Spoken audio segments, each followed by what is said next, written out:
Réponse à Shirel Trabelsi.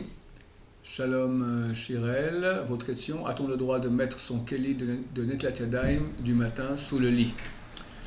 Alors, il est écrit que normalement l'eau qu'on utilise pour faire Netilat Yadayim après une nuit de sommeil doit être le même type d'eau qu'on doit avoir pour faire Netilat Yadayim pour le repas. Or, dans le cas de l'eau pour le repas, il faut que cette eau soit potable, donc de l'eau qu'on puisse boire. Il y a une question dans la halakha. Nous savons que lorsque nous dormons, notre âme quitte le corps, et à la place, quand il y a le vide du corps, on rencontre des forces d'impureté dans notre corps, et elle irradie vers le bas, pas vers le haut, mais vers le bas.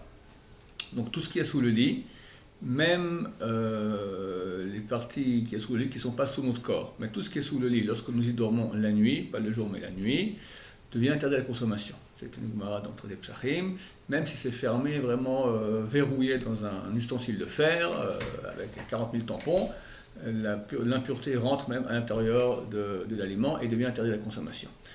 La Rod Yosef a écrit néanmoins que s'il y a une grande perte financière à cause de cela, alors on peut autoriser ces éléments à la consommation. Donc idem à propos de l'eau qu'il y a sous le lit. Donc si quelqu'un prend son keli, son ustensile dans lequel il met l'eau avec laquelle il va faire Netilat Yadayim le matin, il faut éviter de la mettre sous le lit parce que durant notre sommeil, donc l'impureté va rentrer sur cette eau-là, elle devient non potable, et à moins que ce soit une grande perte financière, ce qui n'est pas le cas, ce n'est qu'un peu d'eau, donc il y a problème de faire Netilat Yadayim avec cela.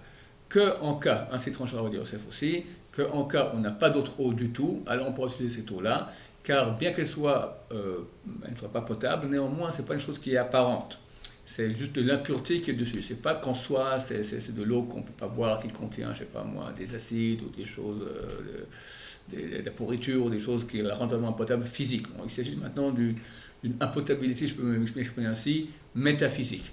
Donc, c'est pas clair que ça ne purifie pas les mains, c'est écrit aussi le Rav Shevet Halevi.